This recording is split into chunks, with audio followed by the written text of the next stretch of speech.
नमस्कार. 1 जानेवारी 2024 पासून आपलं सेकंड सेमिस्टर सुरू होणार आहे. सेकंड सेमिस्टर मध्ये सर्वात वंडरफुल कोर्स आपल्याला अभ्यासायचा आहे. त्याचं नाव आहे प्रोफेशनल स्किल्स. ऑलरेडी या प्रोफेशनल स्किल्स एक ओरिएंटेशनचा व्हिडिओ मी तुम्हाला दिलेला आहे. आय होप की तुम्ही तो बघितलेला असेल. दुर्दैवाने काय झालेलं आहे माहितीये का, या लोकांनी ज्यांनी सिलेबस डिझाईन केला, करिक्युलम डिझाईन केला प्रोफेशनल स्किल्सचा, त्या लोकांनी थिअरी सेशन्स आपल्याला दिलेले नाहीयेत आणि थिअरीचा जो काही आपला बोर्डचा पेपर असतो तो पण ठेवलेला नाहीये. सगळं काही प्रॅक्टिकल आपल्याला ठेवलेलं आहे. मला हे कोणं समजत नाहीये की प्रॅक्टिकल शिवाय थिअरी कशी असू शकते आणि थिअरी शिवाय प्रॅक्टिकल कसं असू शकतं. असो, ते एक्सपर्ट लोक आहेत, त्यांनी काही ना काही चांगला विचार केलेलाच असेल यामागे. परंतु आपल्याला कोणतंही प्रॅक्टिकल कशा प्रकारे आणि कसं आपण परफॉर्म करायचं या सर्व गोष्टींचं मी तुम्हाला या व्हिडिओतर्फे मार्गदर्शन करणार आहे. आज आपण पहिलं प्रॅक्टिकल कसं परफॉर्म करायचं आणि कसं मॅक्सिमम याच्यापासून आपल्याला मिळेल या सर्व गोष्टी मी तुम्हाला यामध्ये सांगणार आहे. तर या पहिल्या प्रॅक्टिकलचं टायटल आहे कम्युनिकेशन प्रोसेस अँड सायकल. तर कम्युनिकेशन म्हणजे काय, प्रोसेस म्हणजे काय, सायकल म्हणजे काय, या गोष्टी आपल्याला महत्वाच्या आहे समजून घेण्यासाठी. आणि ते जर समजलं तरच आपण व्यवस्थित परफॉर्म करू शकतो आणि आपल्याला काहीतरी त्याचे बेनिफिट्स मिळू शकतात. लिसन until we understand what is meant by communication process and the cycle, we are not going to perform the first practical, that is communication process and cycle. We all know that communication is nothing but exchange of thoughts, ideas. तुमच्या मनामध्ये काहीतरी एक thought आहे, एक idea आहे, ती तुम्हाला समोरच्याला सांगायची आहे. मग त्या समोरच्याला समजेल अशा भाषेमध्ये तुम्ही ती जी आयडिया आहे त्याचा एक मेसेज तयार कराल आणि तो तुम्ही त्याला सांगणार. एक तर त्याला ओरली सांगणार किंवा त्याला लिहून देणार किंवा त्याला मेल करणार. जशी परिस्थिती असेल त्याप्रमाणे तुम्ही तो मेसेज त्याला ट्रान्सफर कराल. त्या व्यक्तीला तो मिळेल, ती व्यक्ती त्याच्या नॉलेजनुसार त्या मेसेज मध्ये काय आहे ते समजेल आणि मग तुम्हाला एक प्रतिसाद देईल. The whole phenomenon is called communication process. In English, if I have to word it, I have one thought or feeling or view in any idea in my brain. Now I want the same idea to be transferred to the receiver's brain. So whatever language the receiver is comfortable with, I will convert that idea into a message and I will send it. Either I will talk to the person or I will write a message or a mail or I will call the person. Depending over the situation, I will use any medium to transfer that message. And once the message reaches to the receiver will try to understand what I have said, and accordingly the receiver will give feedback or response. This whole phenomenon is called communication process, and this continues. As soon as feedback is given, the receiver becomes sender. For example, if I ask you what's your name and तुम्ही समजणार my name is Ram, so as soon as you say my name is Ram, you become the sender and I become the receiver. So this cycle continues, this process continues, and every time, and let me tell you, communication हे असं आहे की जे आपला म्हणजे आईच्या वुंब मध्ये हे कम्युनिकेशन सुरू होतं. तुम्हाला अभिमन्यूची गोष्ट चांगलीच माहिती असेल की जेव्हा अभिमन्यू त्याच्या आईच्या वुंब मध्ये होते, जेव्हा त्याची आई गरोदर होती, त्यावेळेस कृष्णाने जे चक्रव्यूह असतं ते कसं ओपन करायचं, कसं तोडायचं, त्याची गोष्ट त्याच्या आईला सांगितली, अभिमन्यूच्या आईला सांगितली. परंतु ते फोडल्यानंतर त्यातून बाहेर कसं यायचं हे सांगण्यापूर्वीच अभिमन्यूची आई झोपली असल्या कारणाने अभिमन्यूला ते समजलं नाही. Moral of the story, the communication process starts in the womb of the mother itself. 3 Idiots मध्ये पण तुम्ही बघितलं असेल, लाथ मारा. लाथ मारा म्हटलं काय, तुझं फीटस असतं, जे अभ्रक असतं ना, ते आईच्या उदरामध्ये पोटामध्ये पण बोलत असतं. फक्त आईलाच ते समजू शकतं की काय कम्युनिकेशन आहे आणि ते कम्युनिकेशन करतं. 7 ते 8 अशा ऍक्टिव्हिटीज आहेत की आईच्या पोटामध्ये ते जे बाळ असतं ते 7 ते 8 प्रक्रिया करत असतं. त्याच्यामध्ये मेसेज देणं घेणं पण सुरू असतं. कारण जर का बाळाला काही त्रास होत असेल तो आईला समजतो. तर समजतो म्हणजे काय, कम्युनिकेशन होत असतं. So communication process is very important. So I hope की कम्युनिकेशन प्रोसेस तुम्हाला समजलं असेल. It is an exchange of ideas, thoughts, feelings. Once you convert your idea into a message, you transfer it to the receiver and the receiver receives it, understands it and gives the feedback. This whole phenomenon is called communication process. मग आपल्याला काय करायचं आहे या प्रॅक्टिकलमध्ये? प्रॅक्टिकलचं title, पूर्ण title आहे draw communication cycle using real life examples and explain process of communication. म्हणजे तुम्हाला एक डायग्राम ड्रॉ करायचा आहे. डायग्राम मध्ये तुम्हाला sender, receiver, message, encoding, decoding, receiver, feedback आणि इन बिटवीन बॅरियर असा एक डायग्राम तयार करायचा आहे. तो डायग्रामचा जो फोटो आहे तो मी तुम्हाला अपलोड करणार आहे, तो तुम्ही बघायचा आणि त्यानुसार तुम्ही एक रिअल लाईफ एक्झाम्पल घ्यायचं आहे आणि त्या डायग्राम मध्ये ते फिट इन करायचं आहे आणि त्या प्रकारे प्रत्येकाने इंडिव्हिज्युअली एक मेसेज, एक कम्युनिकेशन प्रोसेसचा सायकलचा रिअल लाईफ एक्सपिरियन्स तयार करून आणायचा आहे इंग्रजीमध्ये. Every individual student will come up with one particular diagram of one real example of communication process, and he or she will perform more than 1.5 minutes. And I will be uploading some PPTs that I have prepared and accordingly you will take the reference of it and you will prepare your own example of real life and come up with. I have given you 4 examples. In the due course of this session I will be sharing with you lot, so just stay tuned. So the title तुम्हाला समजलं असेल, draw communication cycle using real life example and explain process of communication. आणि ती पूर्ण communication process जे तुम्ही example घ्याल त्याच्याशी संबंधित तुम्हाला एक्सप्लेन करायची आहे. मी तुम्हाला ऍक्च्युअली एक्सप्लेन करून देणार आहे, so stay tune.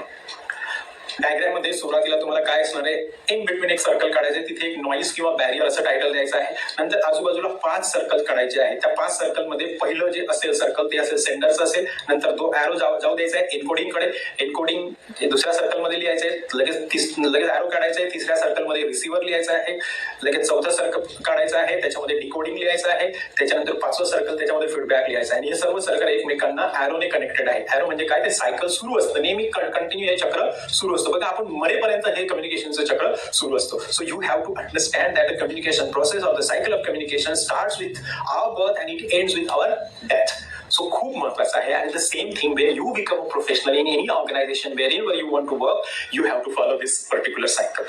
Every day, every time, whether you are talking with your boss, with your superior, with your subordinate, with your colleagues, with the customers or the consumers or any stakeholder, maybe during your report presentation, maybe your project presentation, maybe your group discussion, maybe your debate, maybe your business meeting, or maybe video conferencing or just conferencing face to face, everywhere you have to communicate, and this communication process or the cycle continues throughout your career, and that's why it is very very important. आणि मी तुम्हाला आधी सांगितलं की हा खूप महत्वाचा एक छान असा सब्जेक्ट किंवा कोर्स मला इंट्रोड्यूस केलेला आहे. सिलेबस जर तुम्ही बघितला असेल, ऐकला असेल, तर तुम्हाला कल्पना आलेली असेल की तुम्हाला एक चांगलं व्यक्तिमत्व घडवण्यासाठी या कोर्सची खूप मदत होणार आहे, प्रोव्हाइडेड तुम्ही चांगल्या प्रकारे प्रत्येक ऍक्टिव्हिटीमध्ये पार्टिसिपेट कराल, प्रत्येक प्रॅक्टिकल 100% तुमचं द्याल, पूर्ण तयारी करून याल. कारण प्रत्येकाला 2 ते 3 मिनिटच मिळणार आहेत प्रत्येक प्रॅक्टिकल मध्ये स्वतः परफॉर्म करण्यासाठी. परंतु ते 3 मिनिटाचा परफॉर्मन्स करण्यासाठी जर का तुम्ही 3 तासाची प्रॅक्टिस करून आलात आणि अतिशय एक्सलंट तुमचा परफॉर्मन्स झाला, तर तुम्हाला चांगला प्रोफेशनल होण्यापासून कोणी थांबवू शकत नाही. You need to give your 100% sincere efforts to each and every activity. Doesn't matter you are going to perform for 2 to 3 minutes, but for that 3 minutes performance, if you are preparing for 3 hours or maybe 4 hours, and if you perform very flawless in front of 22 students of your batch with your instructor in front of you, you would be unstoppable and you would be a very good professional in your life. That's the caliber of this particular course, professional skills. I hope you are with me. So तुम्हाला diagram समजला असेल. आता या diagram मध्ये मी पहिल्यांदा सांगितलं की sender. मग हा सेंडर कोण असतो, मी त्याचं अतिशय सुरेख एक्झाम्पल दिलंय, सुरेख एक्सप्लेनेशन दिलेलं आहे. तुम्हाला ऐका वाचून दाखवतो. Sender is the person in whose brain the idea generates. समजा मी आहे, माझ्या डोक्यामध्ये एक आयडिया किंवा थॉट किंवा व्ह्यू आला, तो तुम्हाला केव्हा समजणार आहे, जेव्हा मी बोलेल तुमच्याशी किंवा तुम्हाला लिहून देईल किंवा तुम्हाला कॉल करून सांगेल किंवा तुम्हाला काहीतरी चित्र दाखवेल, तेव्हाच तुम्हाला समजेल की माझ्या डोक्यामध्ये काय चालू आहे. So sender is the person in whose brain the idea generates. The idea or the thought he or she wants to convey or pass it to the receiver. So he selects one channel or medium. Now what is this channel and medium? It is the vehicle through which the message is sent. Then he selects a proper method. Maybe he will use words or he will use non-verbal signs. So he will select the method to pass the message. He selects the medium or the channel based on the receiver, the time at which the message is sent, the kind of message that he wants to send. Thus the sender is the source of communication. He is the one who starts the communication, and the communication starts with the generation of idea in the mind or the brain of the gentleman who wants to share that particular idea, and this generation of idea is called ideation.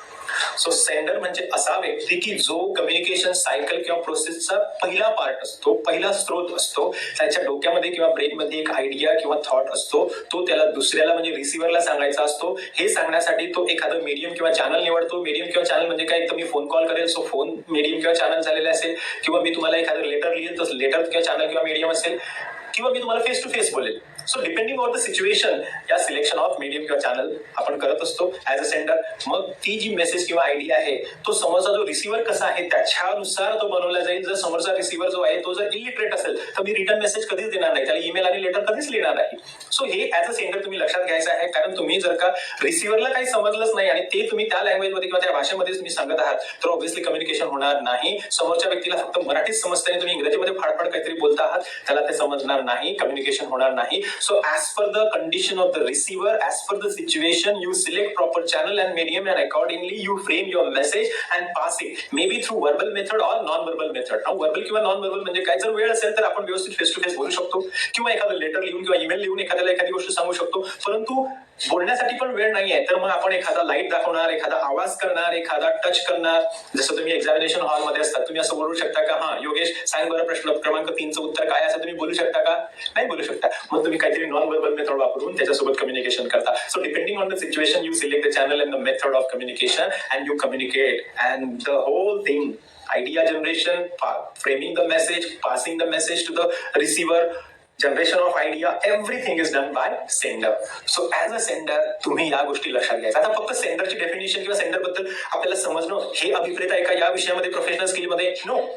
जेव्हा तुम्ही एखाद्या कंपनीमध्ये कामाला जाल त्यावेळेस तुमच्या समोर तुमचा जो सुपिरियर आहे त्याला समजेल अशा भाषेमध्ये तुम्ही बोललं पाहिजे. तुमच्याकडे जी आयडिया आहे, जेवढा वेळ तुम्हाला मिळाला तेवढ्या वेळेमध्ये ती आयडिया तुम्हाला समोरच्याला सांगता आली पाहिजे.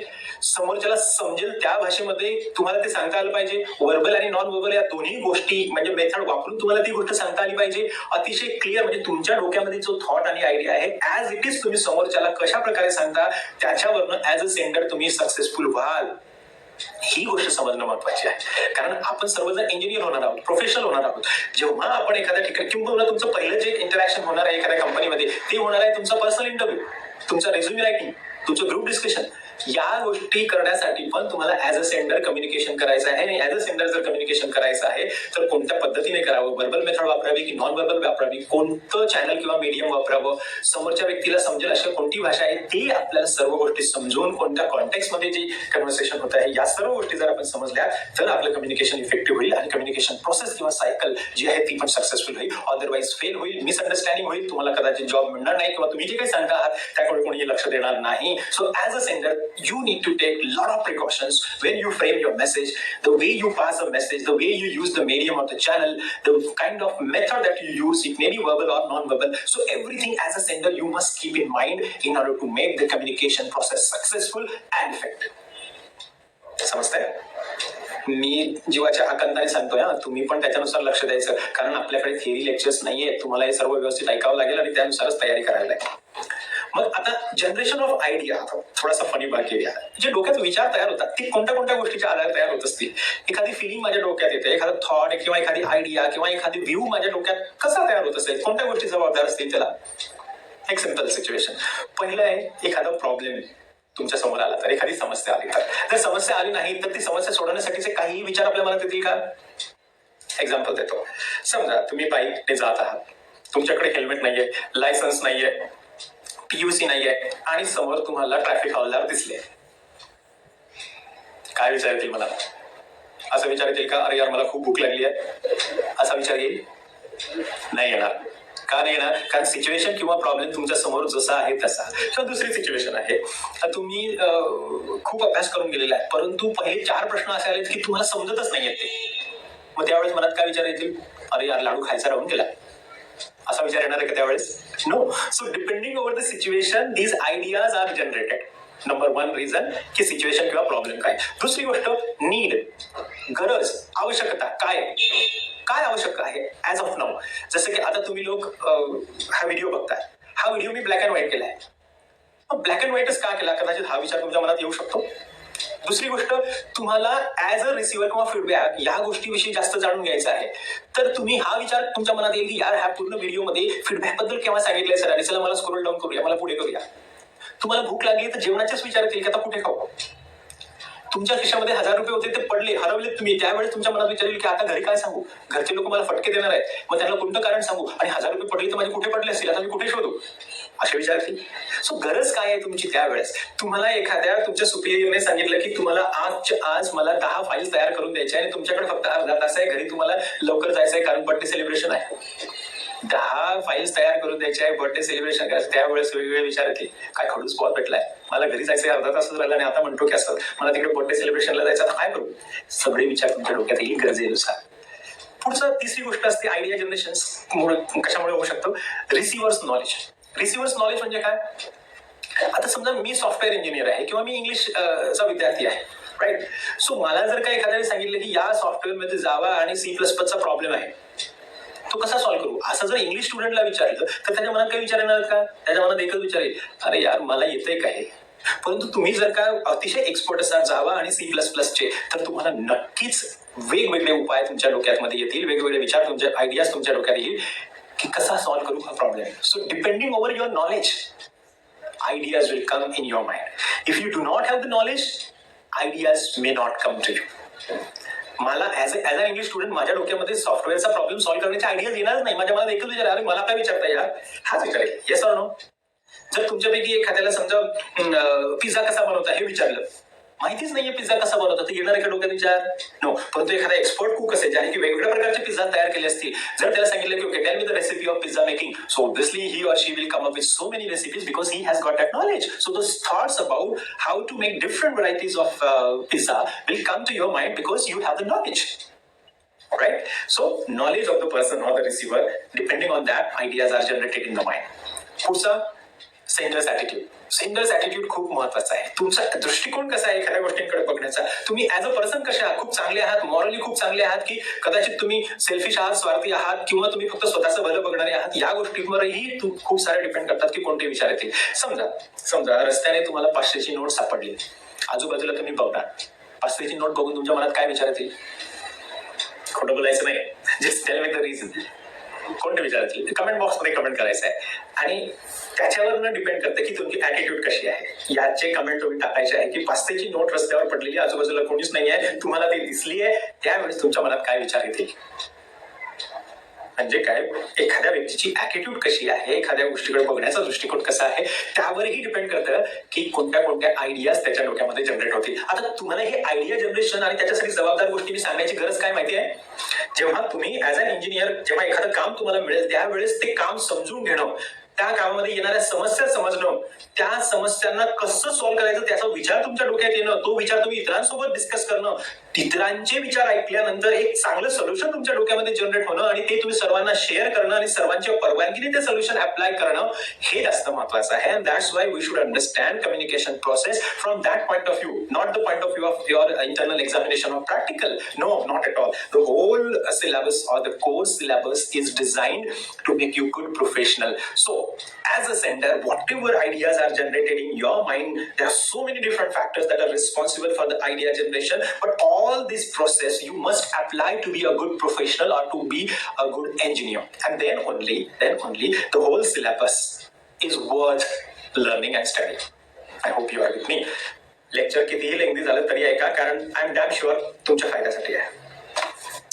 पुढचं आहे या कम्युनिकेशन प्रोसेसमध्ये मेसेज. आता मेसेज काय असतो? Message is the content, message is the idea or the thought or the information or your opinion or view or feeling that takes place or takes birth in your brain, and then it takes a concrete form, maybe in the form of spoken words, or maybe in the form of a written word, or maybe in the form of action, or maybe in the form of light or noise, like that. So this is message. Abstract idea that is generated in the mind, when it gets the concrete form, maybe in written form, maybe in spoken form, or maybe audio or visual form, that is your message. समजतंय? Okay. So आता हा message जो आहे तो return form मध्ये तयार करायचा का, ओरल फॉर्म मध्ये तयार करायचा का, व्हिज्युअल फॉर्म मध्ये तयार करायचा का, ऑडिओ फॉर्म मध्ये तयार करायचा, ऍज अन इंजिनियर हे तुम्हाला विचार करावा लागेल. सिंपल एक्झाम्पल, तुम्ही ट्रॅफिक मध्ये फसलेला आहात. ए चल तेरा फ्यूचर देखते हैं. सब चिल होगा. सच्ची? ग्रीन लाईट लागतो. ग्रीन लाईट म्हणजे काय की तुम्ही जाऊ शकता. येलो लाईट म्हणजे काय, वाहने स्लो करा. रेड लाईट म्हणजे काय की थांबा. मग या लाईटच का वापरला ट्रॅफिक मध्ये? कारण सिच्युएशन तशी आहे. तिथे जर ऑडिओ लावला असता की आता थांबा, इतरांना जाऊ द्या, कोणी ऐकलं असतं का? अरे कधी कधी आपण सिग्नल तोडून टाकतो. Yes or no? So depending on the situation, as an engineer कोणत्याही कंपनीमध्ये काम करत असताना तुम्हाला हे समजावं लागेल की मी माझ्या डोक्यातली जी आयडिया आहे, जर समजा डिस्कशन सुरू आहे तर रिटर्न फॉर्म मध्ये देण्याची गरज नाही की मला असं वाटतं की हे सोल्युशन आपण अप्लाय करायला पाहिजे. No, just raise your hand and talk very sincerely की I think this is the solution one can apply. I think so. Group discussion नाहीये, काहीच नाहीये, तुम्हाला तुमच्या बॉसला कळवायचं आहे तर फॉर्मली तुम्ही ईमेल लिहू शकता, कारण सिच्युएशन तशी आहे. कारण सिच्युएशन तशी आहे. खूप अर्जंट लवकर द्यायचं आहे, लगेच कॉल करायचा आहे आणि ऑडिओ मेसेज द्यायचा आहे. समजा समोरचा व्यक्ती तिथे नाही आहे, ऐकत नाहीये, फोन उचलत नाहीये, लगेच त्याला ऑडिओ मेसेज रेकॉर्ड करून तुम्ही पाठवा.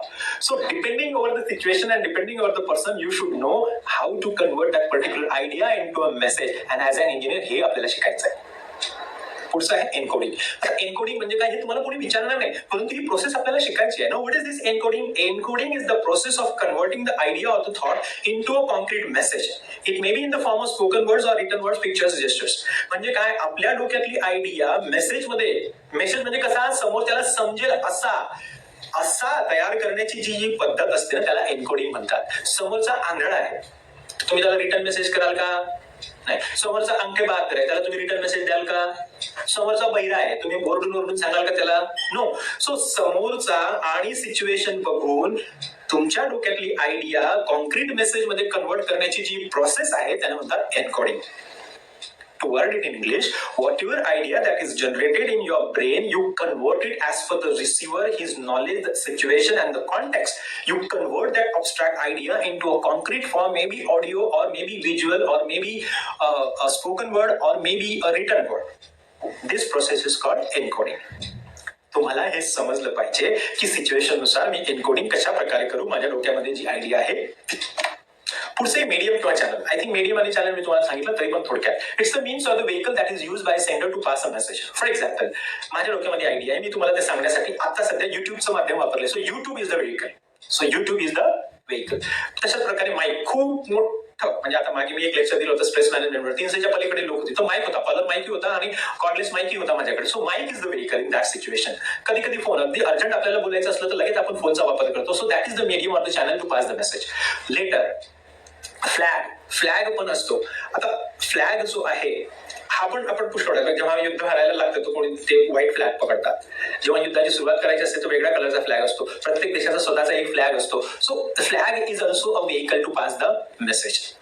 आर्टिफॅक्ट्स म्हणजे काय, तुमच्याकडे असलेला मोबाईल वगैरे. तुम्ही बघितलं असेल की जेव्हा रामायणामध्ये अशोकवनामध्ये ज्या वेळेस अशोक वाटिकामध्ये आपले हनुमानजी जातात सीतेला भेटण्यासाठी, तेव्हा रामाची जी अंगठी असते ती सीतेला दिली जाते हनुमानाकरवी, आणि सीतेला समजतं की ही अंगठी आहे रामाची आहे, म्हणजेच काय, मेसेज पास होतो. त्यावेळेस आपले फोन वगैरे नव्हते काही. So artifacts is also a vehicle or the means to pass the message. त्याचप्रमाणे फेस टू फेस आपण बोलू शकतो. काही सिम्बल्स असतात, तुम्ही जे आता मिलेनियम लिंगो जे आहे तुमचे सर्वांचे पुष्कळसे LOL, GF, BF, J, हे तुमचे काहीतरी सिम्बल्स आणि हे आहेत. तुम्ही जर व्हॉट्सअपवर बघत असाल तर आजकाल लोक शब्दांचा वापरच करत नाही, नुसत्याच त्या स्माइली वगैरे वापरतात. So that is also a vehicle to pass the message. So facial expressions, ज्या वेळेस तुम्हाला समजा काही बोलता येत नाहीये परंतु समोरच्याला मेसेज तर पास करायचा आहे, मग तुम्ही असे फेशियल एक्सप्रेशन असे काहीतरी आपण देतो. Yes or no? So all these things are vehicles or the channels by which we pass the message. Even the colours पण आपल्याला समजतात, जसं की रेड कलर थांबा, परंतु तोच रेड कलर जर रेड रोज असेल तर त्याचा वेगळा अर्थ होतो. तुम्हाला सांगण्याची गरज नाहीये, तुम्हाला हे नक्की माहिती असणार आहे. असो, smell is also a vehicle to pass the message. वर्गामध्ये जर का कोणी सोडली तर लगेच समजतं की हा बिर्याणी खा के आहे, vada pav. Yes or no? So smell is also a vehicle to pass the message. Even arrows, पुष्कळ वेळा आपल्याला इकडे वळा तिकडे वळा असं असे एरोज असतात. Even these arrows are also the vehicles to pass the message. So this is what medium of the channel is. Now method of communication. Method म्हणजे वर्बल मेथड किंवा नॉन वर्बल मध्ये सर्व बॉडी लँग्वेज आपली येत असते. Verbal मध्ये return किंवा oral आपला मेसेज असतो. आता जे मीडियम किंवा चॅनल आपण सिलेक्ट करतो ते कोणत्या बेसिसवर सिलेक्ट करतो? Time and urgency.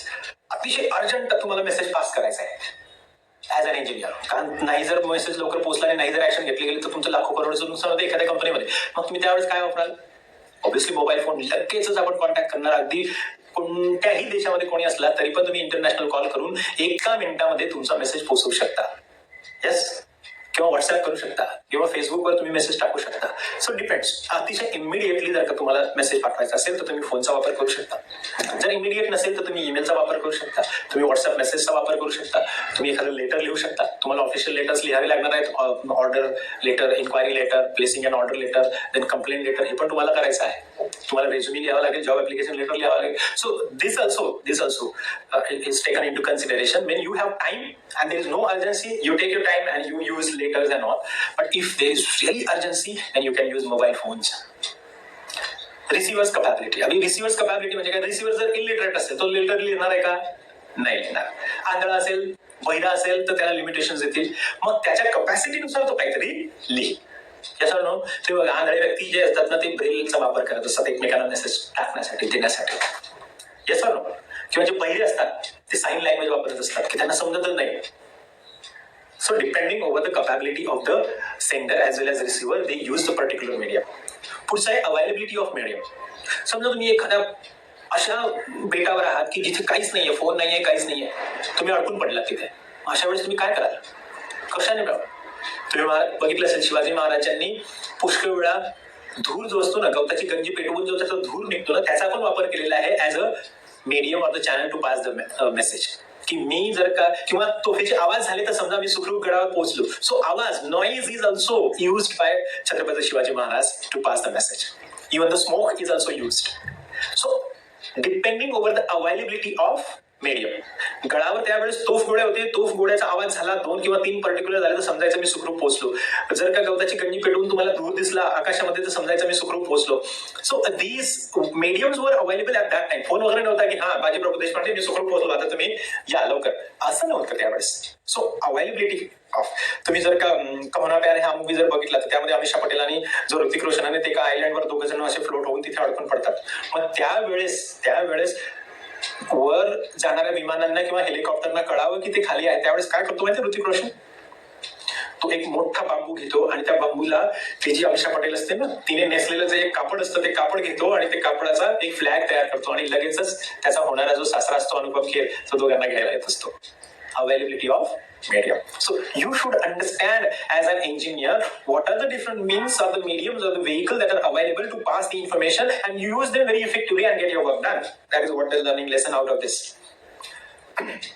So these are the various things that are responsible for the selection of medium. तुम्ही हे लक्षात घ्यायचं आहे. मग येतो आपला प्रोसेस मधला सर्वात महत्त्वाचा part, receiver. Receiver is the one who receives the message which has been encoded and sent by the sender. As soon as the receiver receives the message, he starts the process of decoding the message. He applies his knowledge, experience and rapport or relationship between the sender and himself to understand the message. Receiver ही अशी व्यक्ती आहे की जो message receive करतो, ज्याला message मिळतो, तो मेसेज मिळाल्यानंतर त्या मेसेजचा अर्थ तयार करणे, अर्थ लावणे आणि समजून घेणे ही जी प्रोसेस असते त्याला डिकोडिंग म्हणतात. तो डिकोड करतो आणि तो डिकोड कोणत्या गोष्टीच्या आधारे करतो की त्याचं नॉलेज कसं आहे, त्याची रिलेशन कशी आहे समोरच्या व्यक्तीसोबत, या सर्व गोष्टींचा वापर करून त्या कोडला तो समजतो आणि त्याच्यानुसार तो रिस्पॉन्स देतो. फॉर एक्झाम्पल इंडियन कॉन्टेक्स्ट मध्ये याचा अर्थ काय होतो? शांत बसा. राईट. सो या साईनचा अर्थ शांत बसा होतो असा ज्या व्यक्तींना माहिती आहे त्याच व्यक्तीसोबत आपण या सिम्बलचा वापर करू शकतो, लक्षात घ्या. राईट. ते कल्चरल बाउंड आहे. कदाचित जॅपनीज मध्ये या गोष्टीचा अर्थ वेगळा होऊ शकतो, तेव्हा तुम्ही दुसऱ्या देशामध्ये गेल्यानंतर जे इंडियन साईन्स आणि सिम्बॉल्स आहेत ते वापरू नका, कदाचित त्याचा अर्थ वेगळा होऊ शकतो. सो ऍज अ रिसिव्हर तुम्ही समोर तुमचं असलेलं नॉलेज, जसं की तुम्हाला इंग्रजी चांगल्या प्रकारे माहिती आहे आणि if I say that okay have you understood this particular lecture, जर तुम्हाला इंग्रजी माहिती आहे तर तुम्ही लगेचच म्हणाल येस ऑर नो. परंतु तुम्हाला इंग्रजी माहितीच नाही तर तुमच्या नॉलेज नुसार तुम्ही मला ते उत्तर देऊ शकता का? नाही. सो ऍज अ सेंडर माझी ही जबाबदारी असते की समोरच्याला समजेल अशा भाषेमध्ये मला सांगायचं आहे आणि ऍज अ रिसिव्हर ही पण माझी जबाबदारी आहे की समोरच्याने काय बोललं आहे ते मला समजणं. आता पुष्कळ वेळा काय होतं माहितीये का, वर्गामध्ये खूप सारे विद्यार्थी असतात ते रेग्युलर नसतात, अभ्यास करत नाही आणि जर का मी एखाद्याला सांगितलं की you are very a smart student, त्याने थँक्यू बोलण्याची गरज नाहीये, मी सरकास्टिकली बोललेलो आहे, तर तुम्हाला समजणं ऍज अ रिसिव्हर हे समजणं महत्वाचं आहे की मी टॉन्ट मारत आहे, तुमचं अप्रिसिएशन करत नाहीये. So as a receiver you should understand what exactly the sender mean by the message and if you understand exactly what the sender means the communication process is successful and you are also very smart to understand what the speaker wants to say or convey. समजतंय? जसं मी जर म्हटलं की हा भारतातले रस्ते असे आहे ना की तुम्ही स्वतःचा चेहरा बघून घ्या, अगदी पोटातलं पाणी हलत नाही रस्त्यांवर, असं जर मी म्हटलं तर तुम्ही विश्वास कराल का? म्हणजे माझे शब्द काहीतरी वेगळं सांगतायत परंतु मला म्हणायचं काहीतरी वेगळं आहे. सो तुम्हाला हेच समजणं ऍज अ रिसिव्हर जास्त महत्वाचं आहे. आणि तुम्ही एखाद्या कंपनीमध्ये जेव्हा जाल तेव्हा तुमचा बॉस काय सांगत आहे, तुमचा सुपिरियर काय सांगत आहे, तुमचा सबऑर्डिनेट काय सांगत आहे, तुमचा कलिग काय सांगत आहे, हे तुम्हाला समजणं जास्त महत्वाचं आहे. तुम्ही स्वतःचा इगो तिथे ठेवायचा नाही आहे, स्वतःचा इग्नोरन्स किंवा स्वतःचं जास्तीचं नॉलेज ठेवायचं नाही. अगदी क्लिअर माइंडने what exactly the person is trying to convey you should understand that and if you can decide for it you become successful as a professional. आलं लक्षात? कारण पुष्कळ वेळा आपल्याला असं वाटते की आपला जो ज्युनियर आहे किंवा सबऑर्डिनेट त्याने एखादं चांगलं सोल्युशन दिलं तर आपला इगो तिथे आडवा येतो, हा तू शिकवायची का मला, असं जर का तुम्ही केलं तर तुम्हाला चांगल्या आयडियाज मिळणार नाही. तर ते, आणि जर का तुम्ही बॉस असाल आणि तुमचे सबऑर्डिनेट्स खूप चांगलं काहीतरी सांगत असतील तर शहाणपणाने निग्लेक्ट करायचं नाही. कारण एखादी कंपनी जर का बुडली तर तुम्ही ऍज अ बॉस तर बुडालच, तुम्ही बाकीच्या सर्व लोकांना घेऊन बुडाल. तेव्हा आपला इगो, आपलं एक्स्ट्राचं नॉलेज, या सर्व गोष्टी साईडला ठेवायच्या आणि ऐकायचं आणि समजायचं की समोरच्याला काय म्हणायचंय. पुष्कळ वेळा आपण ऐकतच नाही काय म्हणायचंय त्याला, राईट. आणि ऐकल्याने पुष्कळचे प्रॉब्लेम सॉल्व्ह होतात. बहुत सारे झगड़ों की फसाद यही होती है की लोग सुनते नहीं है. असो, डिकोडिंगची प्रोसेस तुम्हाला समजली असेल. डिकोडिंग म्हणजे काय? सेंडरने दिलेला मेसेज ऐकणं, रिसीव्ह करणं, त्याला समजून घेणं आणि मग उत्तर देणं, या सर्व गोष्टीला म्हणतात डिकोडिंग. सो आपलं प्रॅक्टिकल मध्ये या पूर्ण प्रोसेसमध्ये सर्वात महत्वाचा जर का कोणी टॉपिक असेल तो आहे फीडबॅक. फीडबॅक म्हणजे काय? मी जर तुम्हाला विचारलं व्हॉट्स युअर नेम आणि तुम्ही म्हटलं my name is Ram Patil, so my name is Ram Patil is the feedback. So feedback is nothing but the response that is given by the receiver. आता रिस्पॉन्स फक्त ओरलीच असतो का? नाही. तर मग ती एखादी ऍक्शनही होऊ शकते. जर का समजा मी एखादा विद्यार्थी आगाऊ असेल आणि वर्गामध्ये तो काहीतरी डिस्टर्बन्स करत असेल तर मी त्याला म्हणेल की go out of my class. तर त्याने काय करायला पाहिजे? तो निघून जाणार. तो निघून गेल्यानंतर, निर्लज्ज असतात ना तुम्ही लोक पुष्कळसे, तो निघून गेला म्हणजेच काय? By his action is the response. एखादा उभा आहे, मी सांगितलं सेट डाऊन, तर तो खाली बसला. His action is the response, not necessarily the words like my what's your name, my name is Ram. No, not necessary. किंवा लुक हिअर, मी पुष्कळ वेळा सांगतो की yes pay attention to what I say. तेव्हा जे तुमच्यासारखे पुष्कळसे जे काही मोबाईल मध्ये बघत असतात किंवा इकडे तिकडे बोलत असतात ते पण असे लक्ष द्यायला लागतात. So that is also response or feedback, right. किंवा मी कोणाला सांगितलं की okay note down whatever I say आणि you start writing, that is also the response. So response can be anything. मी जर तुम्हाला म्हटलं शांत बसा and you maintain silence, so that is also a response. किंवा एखाद्या वेळेस मी तुम्हाला विचारलं हॅव यू अंडरस्टूड दिस, तर तुम्ही जर येस म्हटलं येस सर, परंतु कधी कधी काउंटर क्वेश्चन पण येते. एखाद्याला वाटतं की नाही मला हे समजलं नाही, yes sir but this particular sub topic I have not understood, will please throw more light on. मग मी पुन्हा सांगेल. So counter question can also be a feedback. आलं लक्षात? फीडबॅक हा खूप महत्वाचा आहे कारण number one, it changes the role of sender and receiver. Where receiver becomes the sender and sender becomes the receiver. जसं की मी तुम्हाला सांगितलं व्हॉट्स युअर नेम, या ठिकाणी मी सेंडर आहे, परंतु ऍज सुन एज तुम्ही म्हणाल my name is Ram, you become sender and I become receiver. आलं लक्षात? So feedback is important. दुसरा, feedback if it is really important, yes. So the success of the communication process depends over the positive and negative feedback. See, feedback can be positive. Positive means as expected by the sender. मी जर तुम्हाला म्हटलं की okay, you all are going to tell me the reason why you selected mechanical engineering, आणि तुम्ही प्रत्येकाने मला ती reason सांगितली, दिस इज पॉझिटिव्ह फीडबॅक. मी तुम्हाला म्हटलं why have you selected mechanical engineering आणि तुमच्यापैकी एखाद्याने म्हटलं की I am really hungry now, it's raining outside, this is negative feedback. आणि third one is no feedback. No feedback is also a feedback.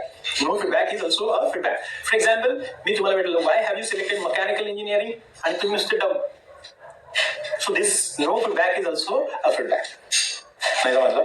तुम्ही एखाद्या मुलीला आय लव्ह यू म्हटलं, तिने सगळं म्हटलं की yes I love you too, this is positive feedback. दुसरा, तुम्ही म्हटलं आय लव्ह यू, मुलीने दोन तुमच्या कानफडात लगावल्या, दिस इज निगेटिव्ह फीडबॅक.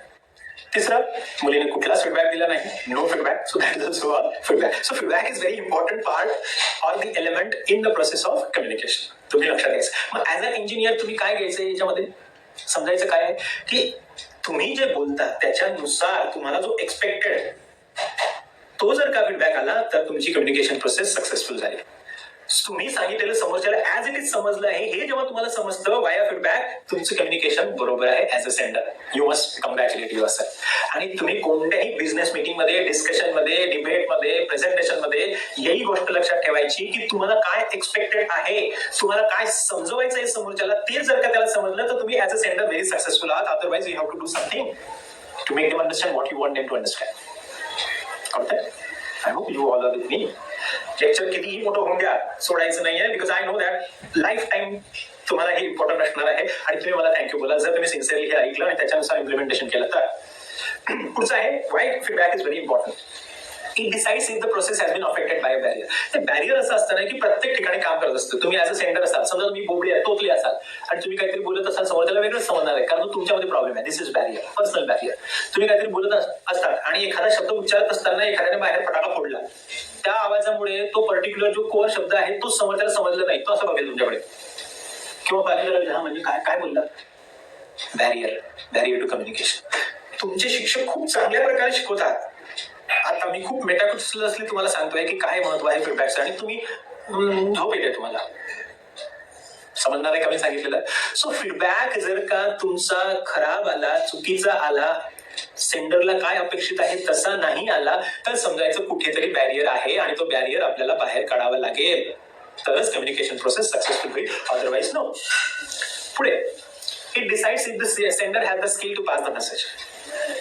तुम्ही जर का एखादा मेसेज पास करत आहात आणि ऍज इट इज तुम्हाला जो आय एक्सपेक्टेड आहे तसाच जर का तो रिसिव्हर पर्यंत पोहोचला, तर समजायचं तुम्ही ऍज अ सेंडर खरोखर करेक्ट आहात. नाही तर तुम्हाला काहीतरी एक तर मीडियम बदलावं लागेल, मीडियम म्हणजे चॅनल बदलावं लागेल, किंवा मेथड बदलावी लागेल, किंवा टायमिंग बदलावं लागेल, किंवा लँग्वेज बदलावी लागेल, किंवा काहीतरी वेगळं करावं लागेल जेणेकरून तुमचा मेसेज समोरच्यापर्यंत पोहोचेल. Right. It decides if the receiver has the skill. कधी कधी काय होतं, सेंडरमध्ये काहीच प्रॉब्लेम नसतो, परंतु रिसिव्हर, जसं तुम्ही झोपलेला आहात, लेक्चर माझं सुरू आहे, मी अतिशय खूप वाचून वगैरे चांगलं तयार करून आलेलो आहे, खूप नॉलेज तुम्हाला सांगतोय, आणि तुम्ही बसलोय. बोला सर तुम्ही का तुम्हाला पैसे मिळतात ना, युट्यूबला पैसे मिळतात आणि तुमचा पगारही चालू आहे, मग आम्ही कशाला ऐकायचं. या ऍटिट्यूडने तुम्ही बसाल तर तुम्हाला समजणार आहे का. मग कधी कधी रिसिव्हर मध्ये पण प्रॉब्लेम किंवा बॅरियर असू शकतो, आणि ते फीडबॅक मधून कळतं. आणि पुष्कळ वेळा आम्ही तुम्हाला विचारलं, okay tell me what did I say, आणि मग तुम्ही असे बुद्धासारखे बघता आणि बाकीचे नुसते हसता, आणि जे हसता मग मी त्यांना विचारतो, तू बोल हसतोय, आणि तो पण तसाच उभा राहतो, कारण सगळे तुम्ही भूतच असतात. वर्गात लक्ष द्यायचं नाही, असं करू नका. सो रिसिव्हर मध्ये पण प्रॉब्लेम असू शकतो. फीडबॅक जर का योग्य मिळाले नाही तर कुठे ना कुठे बॅरियर आहे, आणि तो तुम्हाला सॉल्व्ह करावा लागेल. जर तुम्ही सॉल्व्ह केला नाही तर कम्युनिकेशन प्रोसेस पूर्ण फेल होईल, मिसअंडरस्टँडिंग तयार होईल, आणि 10 कम्प्युटर्सची ऑर्डर दिली तिथे 100 कम्प्युटर येऊन जातील, आणि मग तुम्ही डोक्याला हात लावणार. असं कसं झालं.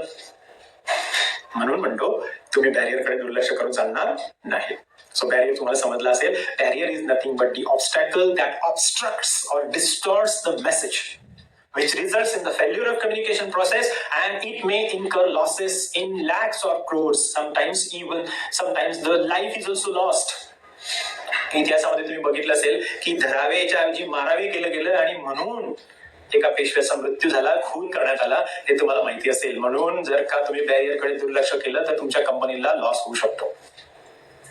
आता ही पूर्ण प्रोसेस समजली असेल तुम्हाला.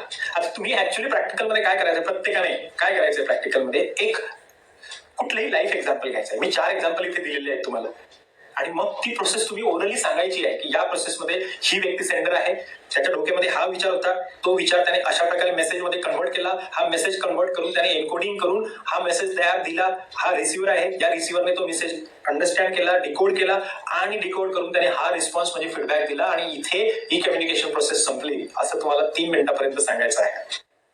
बघा, a student in exam hall wants to know the answer of question number 3A. He taps the student sitting before him 3 times, pauses a few seconds, and then touches him only once. The receiver understands it correctly that his friend wants the answer of question number 3A, and shows him his answer sheet page number where the answer of question number 3A is written. तुमच्या आवडीचं उदाहरण घेतलेलं आहे. हे उदाहरण तुम्ही आधी सांगायचं आहे. ही रिअल लाईफ सिच्युएशन अशी सांगायची आहे इंग्लिशमध्ये, आणि then you have to say that here the student number 1 is the sender. He has got one idea, and the idea is there because of the situation or the problem that he is facing. He is facing that he doesn't know the answer of question number 3A, but because of the context, which is examination hall, he cannot directly face to face ask him, show me the answer of question number 3A. So what he does, he uses the non-verbal method, and he uses the touch as the vehicle or the medium. So you have to mention all these things. Vehicle, he touches it thrice, which is they have already decided that if I touch you twice, you should understand this is question number 2, and if I pause and then touch you only once, then you should understand A, or maybe twice, then B. So this is pre-decided by both of them, and accordingly they communicate because of the context. It is examination hall. They cannot write a letter, give me the answer of question number 3A, please. I'm not knowing the answer. वो लिख नहीं सकता ऐसे, बोल भी नहीं सकता, क्योंकि वो एग्जामिनर उसको निकाल देगा बाहर. So what he does, he touches. So touch is the medium of the vehicle. You have to mention it in your practical. Touch is the medium of the vehicle that he has used, and he has used the non-verbal method to communicate. That is, he touches him thrice. That's question number 3. Then he pauses for some seconds, and then he touches only once. That is question number 3A. And see the receiver. Receiver is really smart. Sender has done his encoding properly, right? That is, idea is that he doesn't know the answer of question number 3A. So you have to tell me. Then he encodes it by using the non-verbal method and touch as the vehicle. So this is the encoding. He encodes the message really properly and the receiver understands it. Okay, question number 3A. So what he does, he doesn't say, question number 3A means this. ऐसा बोलता है क्या वो? No. He simply shows him the page where he has written question number 3A. That right up. Communication process is successful. So you have to tell me like this. So this is a real life example 1 I have given you. You can select this as it is or you can have your own example.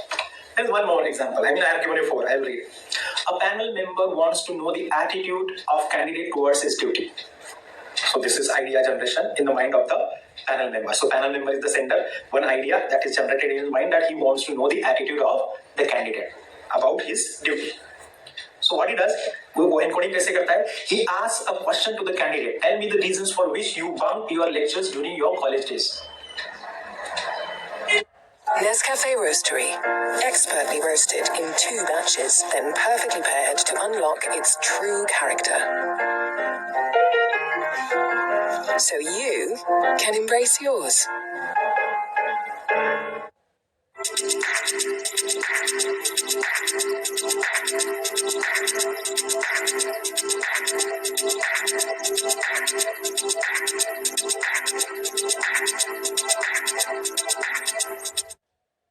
Message is encoded and it's a face to face communication. लिखने की जरूरत है क्या वहां पे, touch करने की जरूरत है क्या? कॉन्टेक्स्ट के अनुसार face to face communication is possible. So whatever idea is generated in the mind of the panel member that he wants to know the attitude of the candidate towards his duty, what he does, he directly asks him the question, tell me the reasons for which you bunked your lectures during your college days. Encoding is over. आता receiver. Receiver कौन है? तो candidate. He listens carefully and thinks about the answer for a few seconds. Response as a receiver तुम्हाला द्यायचा है, feedback द्यायचा है. So receiver is there. Now role of sender is over. Idea generation, encoding, selecting the channel, selecting the medium and selecting the method. इथे method कोणती वापरली आहे? Verbal method because he has asked the question, right? And medium channel कौन सा? Face to face communication, right? So you have to tell me in your practical, right? So now the role of sender is over. Now the message is received by the receiver. So what the receiver does, he receives the message carefully, listens it very carefully and processes it by applying his knowledge, by recalling his college days कि मैं lectures क्यों bunk करता था. अभी वहाँ पे तुम लोग अगर ऐसा आंसर दोगे कुछ नहीं यार, lectures बहुत बोर होते हैं तो हम लोग bunk करते थे, मूवी देखने जाते थे, खेलने जाते थे, क्रिकेट, ऐसा आंसर चलेगा क्या? नहीं चलेगा. तुम्हें कुछ सोच के जवाब देना है. सीधा आंसर. फीडबैक क्या है? The receiver, the candidate says, I bunked the lectures because I was into cultural activities. I liked the stage. I like to perform dance, sing, and above all, I always like to do anchoring in the functions. So to prepare for these things, I bunked the lectures. कितना thoughtful answer दिया है. So this is the feedback. You have to tell me in your practical. So when you tell me the real life situation, out of that real life situation, you have to tell me who is the sender, idea generation, encoding, receiver, who is receiving the message, decoding the message, and which feedback he is giving, which medium here the sender has used, which channel, which method the sender has used. All these things you have to tell me when you come to perform. This is real life situation example 2. Now the third one. इसमें मैं कुछ नहीं बोलूंगा, मैं सिर्फ example पढ़ूंगा. आपको बताना है कमेंट बॉक्स में कि यहाँ पे सेंडर कौन है, कौन सा चैनल उसने इस्तेमाल किया है, एनकोडिंग क्या किया है, कौन सा मैसेज है, रिसीवर कौन है, उसने रिसीव के बाद क्या डिकोड, कैसे डिकोडिंग किया है और फिर फीडबैक क्या दिया है. एवरीथिंग आप लोग मुझे कमेंट बॉक्स में बोलोगे. ये दो एग्जांपल देता हूँ. A father wants his son to study sincerely. The son is not at all interested in study. Father says, my dear son, do you want to be a politician in future? Son says, he doesn't understand what his father is asking and why. So he says, no, I don't want to be a politician. But why are you asking me the question? The father smiles and says that if you don't study, politics is the only career option that you can opt for because it doesn't need qualification. मैं कुछ नहीं बोलूंगा. आपको sender, encoding, idea generation, selection of channel और medium, selection of method, then receiver, then decoding, then the feedback, आपको सब बताना है कमेंट बॉक्स में. Last example. A boy likes a girl. ये आपको अच्छा लगेगा. A boy likes a girl. He wants to convey his feelings to the girl. He writes a love letter and keeps it in her book. The girl receives the letter and reads. The next day, her two muscular brothers come to the college and beat the boy black and blue. Idea क्या थी, sender कौन था, उसने encoding कैसे करी, उसने कौन सा channel और medium इस्तेमाल KIA, कौन C method इस्तेमाल की, रिसीवर कौन है, उसने डिकोडिंग कैसे करी, उसने क्या फीडबैक दिया, आपको सब बताना है. So this is where practical number 1 communication process and the cycle with real life example I have explained it to you. I hope कि तुम लोग बहुत बढ़िया परफॉर्म करके आओगे और जनवरी के फर्स्ट वीक में जितनी भी बैचेस है सब लोग यही परफॉर्म करोगे. आप कोई भी कॉलेज में हो, किसी भी कॉलेज में हो महाराष्ट्र के, आपको इसी प्रकार परफॉर्म करना है. तब जाके आपको कम्युनिकेशन प्रोसेस अच्छे से समझेगा और in future during your service you will be in the position to use it properly. Thank you so much. Good luck.